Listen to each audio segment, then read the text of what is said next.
brightly colored annals. The journey of the Deliverer's conquest. Let me partake in it. Is this a fortress in the sky? This is the first step of my friend's journey among the starry seas. This place is called the Cerydra Space Station. Just think of it as a supersized grove of Epiphany. Oh, so it's the territory of that witch. She and another Antikytheran lent me a helping hand back at the banquet. Look, over there. Looks like she's talking to Madame Herta in this memory. Let's go listen to what she thinks about this world, all constructed by eons and paths. Are you telling me that woman is Herta? She's... Pretty nice space station, huh? But just wait. After a couple more stops on the Astral Express, you'll see sights that'll make this place look ordinary. Oh, the cosmos is so vast that the unknowns far outnumber the knowns. But none of them will end up being anything amazing. The farther you go, the more you'll understand what I mean. So do your best with the nameless. Break a leg! And remember to send an update or two to Asta when you've got some downtime. She certainly shares my way of thinking.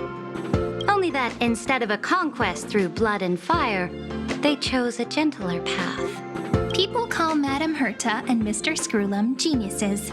Apparently, only the smartest people in the cosmos can receive the blessings of Nous, Amphorius' true creator. Do you mean that even individuals of such nobility are merely subordinates to a god? On the contrary, after all, it was the very first of them who created the god. But I don't really know all the details about that. You might be able to ask Madame Herta herself when you get the chance. Let's go check out some other worlds next, shall we? This next stop on the journey has a lot of similarities to Amphorius. A snow-covered land? Interesting. This star is named Eurylo 6. That name sounds so cold. Belobog sounds better. The girl we see here holds a similar station to you, Imperator. She's the supreme guardian of this world, a leader who took up the mantle of government during a disaster. I did not expect the Empress of this world to be so young. Well, your appearance isn't much older. The object in the distance resembles Nikador. Is it a weapon? No, it's called... It's all thanks to you that we survived the crisis. The collaboration with the IPC is both an opportunity and a challenge. Nonetheless, it's an important step in our journey back into the universe. This world was sealed beneath its sky just like Amphorius was, and they only managed to reconnect with the stars when the Nameless arrived. That IPC she spoke of, is it a more powerful organization? Yes, the IPC conquered many worlds through trade and opened up a vast territory that way. There are many such powerful alliances beyond Amphorius, and they all walk on roads different from the destruction. Coming back to the Supreme Guardian and her Belobog, didn't they find a peaceful way to enter the interstellar community? That cannot be true. That IPC would never have grown so big on trade alone.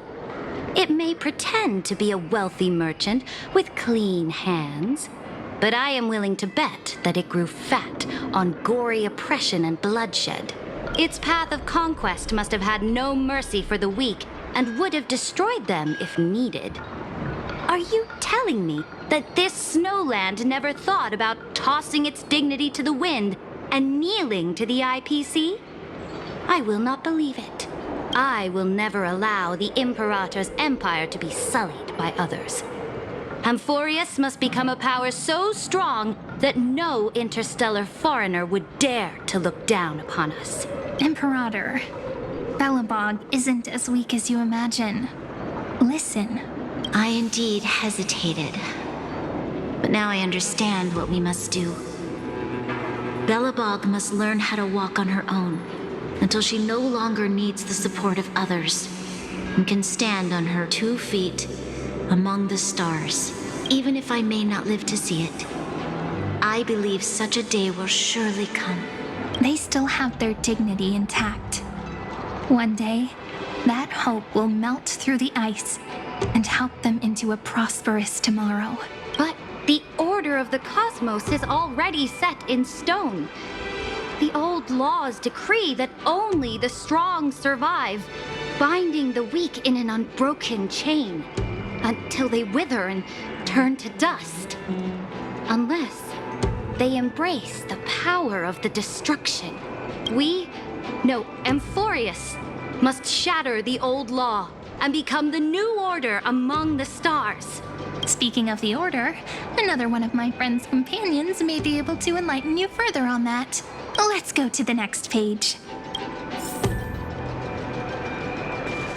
I indeed hesitated, but now I understand what we must do.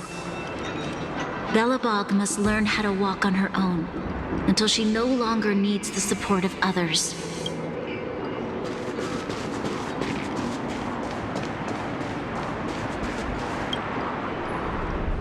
This next world is a nation of dreams. The first time I heard about that place, I didn't even know what to think.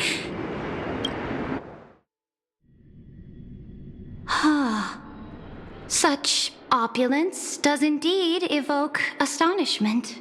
This world is called Penacony, an eternal city built upon a land of dreams. It's also my friend's previous stop, where they went through a risky but exciting adventure. Tell me about it then. That man standing afar has wings on his head. I am truly curious.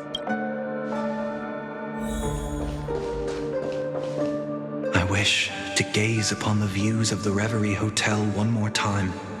I'll be just a traveler when I come back here again. And perhaps, through a traveler's eyes, even the things I once knew so well will feel strangely different. Penacony is a land of the harmony, where all dreams and hopes merge and combine. It believes in unrestrained freedom, and that's how it lost itself in shallow delights. Then, this young man before you chose to rewrite its laws, using the power of the Order, hoping to shape a dream-bound paradise of perfect happiness. Yet, the paradise of my dreams remains far away. Perhaps a brief journey with the Nameless can show me more possibilities in my search for paradise. As for what Penacony should look like, it'll be up to her. No. Up to their trailblazing now. It sounds like this ideal kingdom is no more. That's right. The people chose to wake up at the end. You can't see tomorrow when drowning in sweet dreams. This individual's law acknowledged only gods and constructs, leaving no space for humanity.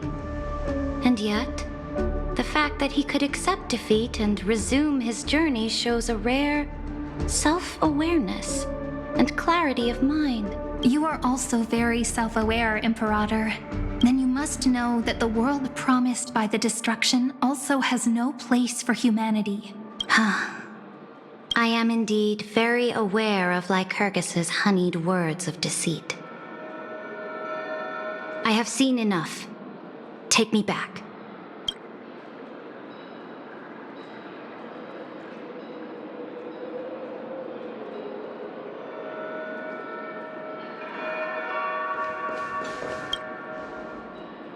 Then let's wrap up this trip down memory lane with one last scene.